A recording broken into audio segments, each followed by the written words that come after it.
Hola, ¿qué tal? Y bienvenidos a otra emisión de Punto Financiero. Estos son nuestros titulares.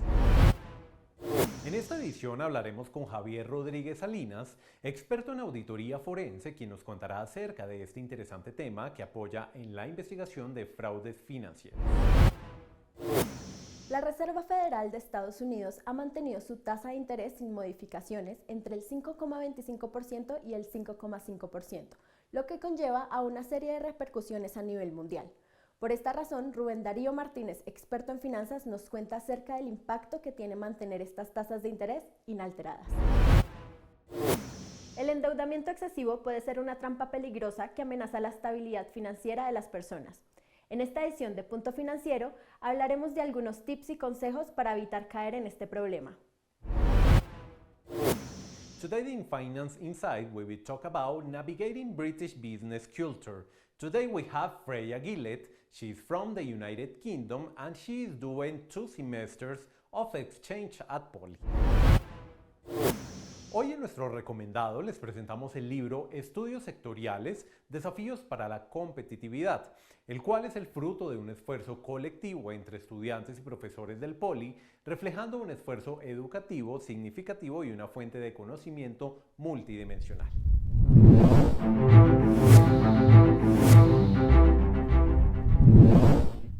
La ciencia forense, financiera o auditoría forense es una especialidad que busca evidencia para identificar o evitar delitos económicos y financieros como el lavado de activos y el enriquecimiento ilícito. Javier Rodríguez Salinas, experto en esta área, nos hablará sobre qué es la auditoría forense y cómo beneficia al país. Javier, bienvenido a Punto Financiero. Cuando se habla de auditoría, se habla de examinar la gestión económica de una entidad. Sin embargo, la auditoría forense tiene componentes de contaduría, de informática y del derecho. Hoy nos acompaña Javier Rodríguez Salinas, experto en auditoría forense. Javier, bienvenido a Punto Financiero. Rocío, muchas gracias por esta invitación. Empecemos, Javier, por definir qué es la auditoría forense y en qué se diferencia de la auditoría tradicional. La auditoría forense es una auditoría especializada en donde se buscan los fraudes y delitos financieros. Es donde nosotros los auditores forenses buscamos todas las estrategias y técnicas necesarias para poder llegar a encontrar la información necesaria y suficiente para que efectivamente se lleve a los estrados judiciales. La auditoría tradicional es una auditoría que simplemente busca la viabilidad y la realidad de los estados financieros. ¿Cuáles son los principales objetivos de la auditoría forense y cómo ayuda este tipo de auditoría al sistema judicial y de transparencia? Los objetivos lo podemos mirar en 3 opciones. La primera, miramos inicialmente la identificación del delito o del fraude. Segundo, es la recuperación de toda la información que se tiene. Es decir, buscamos todas las técnicas necesarias para tener toda la información necesaria para poder realizar esta auditoría. Y lo otro que es más importante es de que nosotros buscamos responsables, es decir, la auditoría forense señala quién es el que cometió el delito, cuál es la línea de tiempo que se utilizó, qué pasó con el dinero que se hurtaron o los activos que se hurtaron. Para cerrar, háblenos de algunos ejemplos comunes que se dan en nuestro país que requieren auditoría forense y cómo esta auditoría ayuda a resolver estos casos. Aquí en Colombia tenemos muchos casos que se requieren esta auditoría forense, como es los sobornos. Inicialmente es muy importante tenerlo en cuenta, ya que con ello pues, hay personas que se usufructan de contratos. También podemos hablar del lavado de activos y financiación del terrorismo. Es donde los delincuentes de corbata blanca, de cuello blanco, son los que buscan la manera de legalizar todos los dineros ilícitos que le llegan a ellos, como es el secuestro, el terrorismo. Entonces ellos simplemente buscan la manera de legalizar el dinero. Muchas gracias, Javier, por acompañarnos en esta edición de Punto Financiero y esperamos tenerlo en otra oportunidad. Rocío, muy amable por esta invitación, te agradezco. Hola a todos, mi nombre es Diana Álvarez y a partir de este momento los estaré acompañando en las emisiones de Punto Financiero, llevándoles la mejor información financiera de Colombia y el mundo.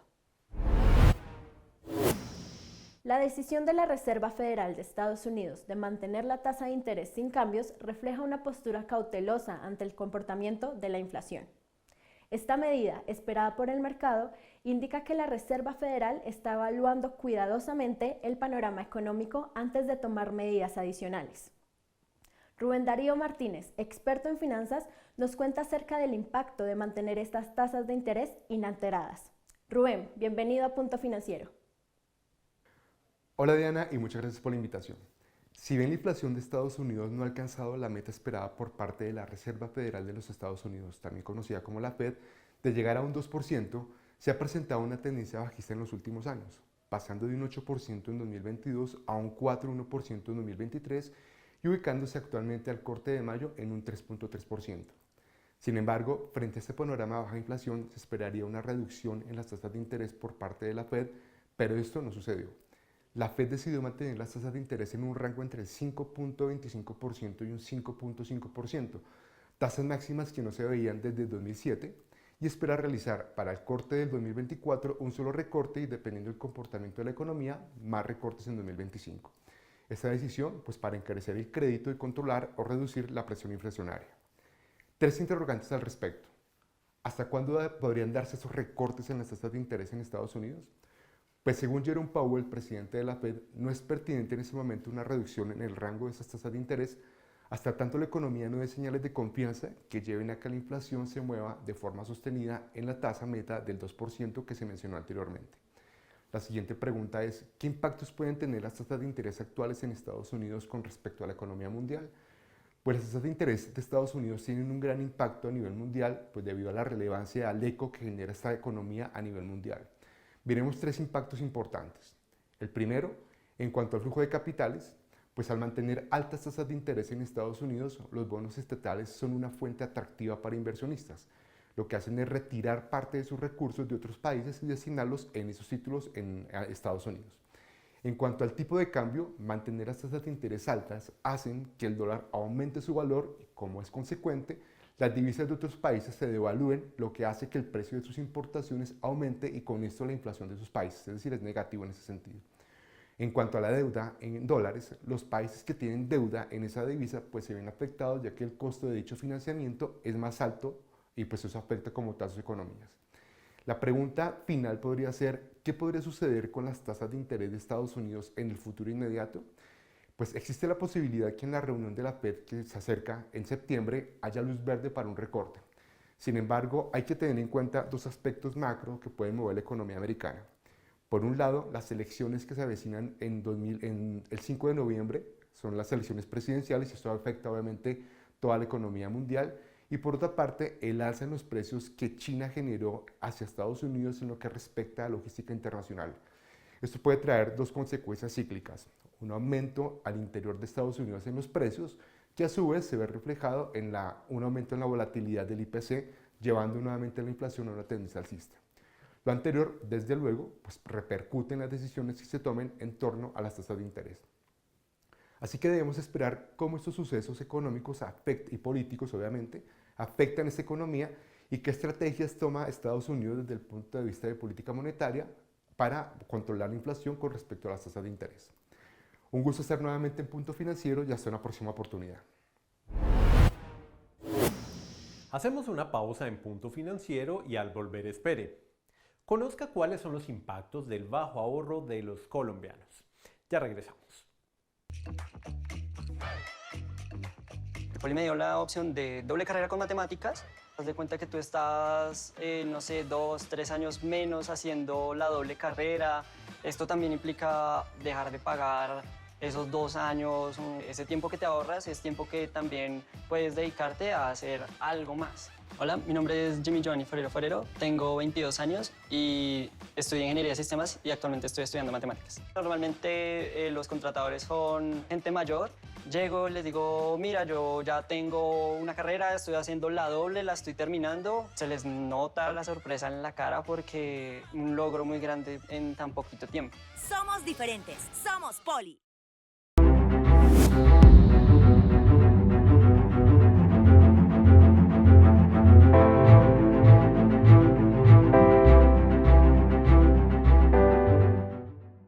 Gracias por continuar con nosotros en Punto Financiero. El país enfrenta desafíos para promover una cultura de ahorro sólida, lo que afecta a nivel individual y económico a sus ciudadanos. En Colombia las tasas de ahorro son bajas en comparación con otros países de la región y a nivel global, lo que representa un obstáculo para el desarrollo económico y social. Para hablar del tema nos acompaña Jorge Ochoa Rico, experto en economía y finanzas. Jorge, bienvenido a Punto Financiero y gracias por acompañarnos en esta edición. Jorge, comienzo preguntándole por qué los colombianos ahorramos tan poco. Bueno, para responder esta pregunta, principalmente el problema es la poca educación financiera que tenemos los colombianos, en donde no tenemos la costumbre de ahorrar, invertir, sino que más que todo una cultura consumista de estar innovando, tendencias, moda, y eso, aparte de los bajos ingresos que tenemos los colombianos, no es suficiente como para tener un campo de ahorro o destinar una parte de nuestros ingresos al ahorro, sino que más que todo es al consumo. Jorge, ¿cuáles son los aspectos que afectan la capacidad de ahorro en los colombianos? Bueno, en ese sentido, pues la inestabilidad económica que está pasando el país, aparte de la inestabilidad laboral, lastimosamente el gran porcentaje de los colombianos que trabajan son en trabajo informal.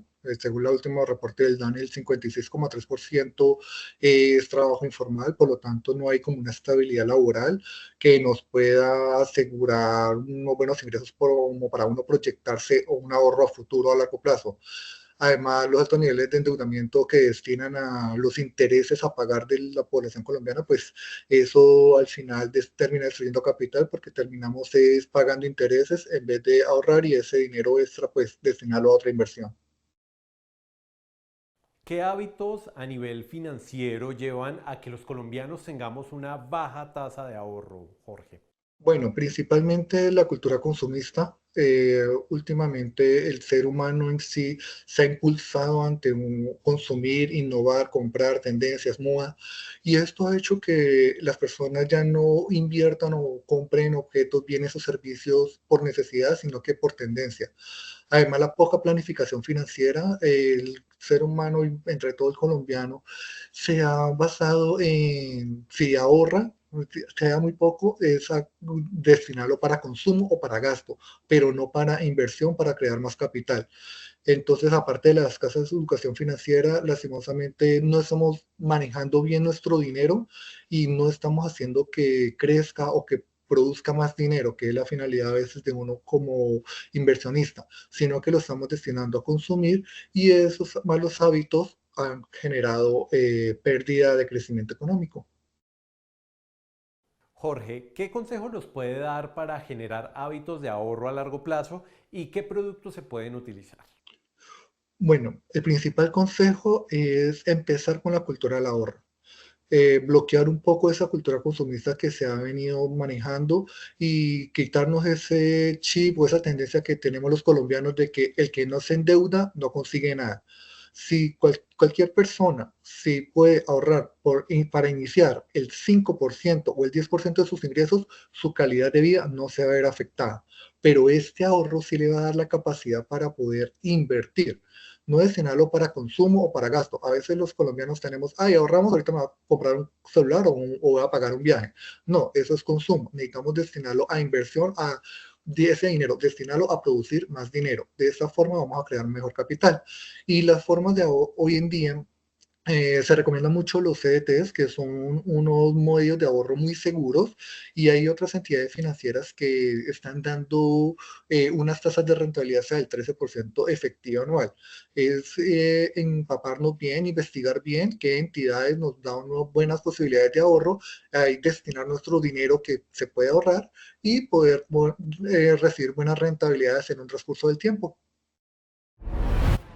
Hacemos una nueva pausa en Punto Financiero y al volver espere, ¿cómo evitar las trampas del endeudamiento excesivo? Ya regresamos. Como un set de verdad, porque no son tan diferentes que los sets en el Poli, son prácticamente la misma cosa.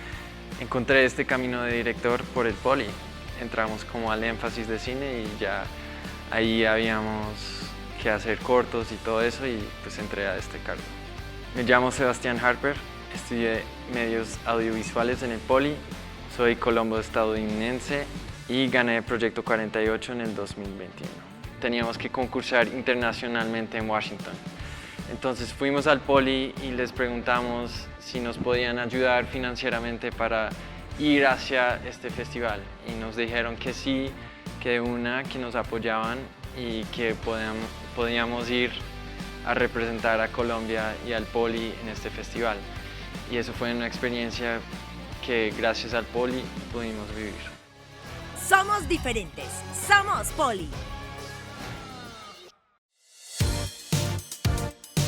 El Poli me dio las bases de ese liderazgo, de sentirme capaz, pero además de tener todas las herramientas de un profesional íntegro. Una cosa bien importante es que tienen un laboratorio de emprendimientos que me parece maravilloso porque le da las bases a los jóvenes para formar sus ideas y para cumplir sus sueños. Hola, soy Andrea González, soy cofundadora de Laika y me gradué de Mercado de Publicidad en el Poli. Bueno, Laika es el e-commerce de mascotas más grande de Colombia. Estamos en Colombia, México y Chile y nuestro objetivo principal es transformar las vidas de los pet owners. El Poli me dio las bases de tener el estándar bien alto de elegir ese equipo y poder trabajar mejor con ellos y además poder estructurar este startup tan grande. Somos diferentes. Somos Poli.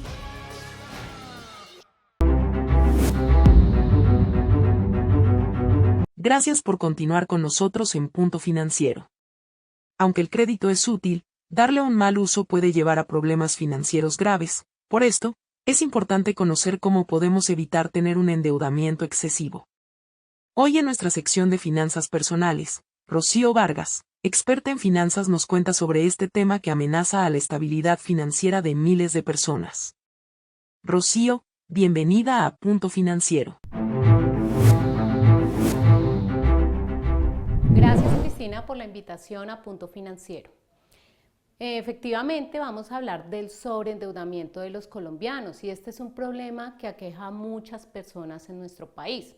Pueden haber dos causas principales. La primera es cuando tenemos eventos adversos, puede ser que haya un tema de salud, un tema delicado en el hogar que requiera unos gastos bastante altos. Y por otro lado está el consumo excesivo, que en muchos casos se repite pues este tipo de comportamiento, ¿cierto?, de los colombianos. Entonces, en el primer caso, cuando tenemos ese tipo de cosas adversas que surgen, pues hay que tener ese colchón, hay que haber previamente pronosticado y cada mes deberíamos tener ese bolsillo para imprevistos que normalmente pues no tenemos en cuenta. Por el otro lado, y que nos va a ayudar también para solucionar el primer problema, podemos aplicar la técnica de Dave Ramsey y él es un experto en finanzas personales que nos habla de la técnica de bola de nieve. Entonces, cuando tenemos ese exceso de consumo, lo que tenemos que hacer es primero una lista de todas esas deudas, desde la más pequeña la vamos a organizar hasta la más grande y vamos a ir sacando ese pago para esa deuda y vamos a intentar pagar el doble o algo adicional a esa deuda hasta que terminamos de pagar esa primera deuda. Luego podemos pasar al pago de nuestra siguiente deuda, ¿cierto? Pero ya utilizamos el pago que traíamos de la deuda anterior y eso lo vamos a sumar al pago que tenemos en la siguiente deuda en tamaño. Y así sucesivamente, pues cada vez que terminemos una deuda, vamos a poder abonar un dinero mayor a la siguiente deuda y eso es lo que llama Dave esa bola de nieve, ¿cierto? Cada vez ese valor a pagar va a ser mayor y así vamos a poder terminar de pagar todas nuestras deudas. ¿Qué nos genera esto? Pues una tranquilidad en nuestras finanzas y a partir de ahí una educación propia financiera para poder hacer frente a esas adversidades que se nos presenten. Entonces, estos son los consejos para evitar ese sobreendeudamiento. Today in Finance Insight, we will talk about navigating British business culture. Today we have Freya Gillett. She is from the United Kingdom. She is doing 2 semesters of exchange at Poly. Freya, welcome to Punto Financiero. Hi, my name is Freya Gillett and welcome to Finance Insight. Today we will be talking about business in the United Kingdom. When you have not visited a country or you don't know any local people, it is very common to think about that place using the typically known stereotypes. Often, these are correct assumptions, but sometimes they can catch you out. Here are some tips to fit in with the Brits that you meet in a business environment in the United Kingdom. One common stereotype about us British people is that we are very polite. This is absolutely correct. So if you come into contact with any British businessmen or women, make sure you arrive on time, you remember your manners, and you will be seen as professional. However, having said this, British people aren't as serious as lots of people believe. Politeness and punctuality are important, but we like to have a laugh. So making jokes in a business environment can also help you to make a good impression. Make sure to get used to the use of sarcasm and irony. British people use these types of humour and find them very funny. And lastly, ensure that you are ready for a bit of small talk. This is something that we British people do to make a business environment feel more relaxed and friendly. I would suggest having some good phrases in your vocabulary about the weather. It is often raining in the United Kingdom, so this is a default topic of conversation that we use to relate to other people, both in the office, in the meeting room, and in social situations. If you can remember these pieces of advice, you will fit right in with the British people that you meet. And don't be fooled by the stereotypes. We can be very friendly and welcoming as well. Thank you for inviting me to Punto Financiero, and I hope these tips were helpful.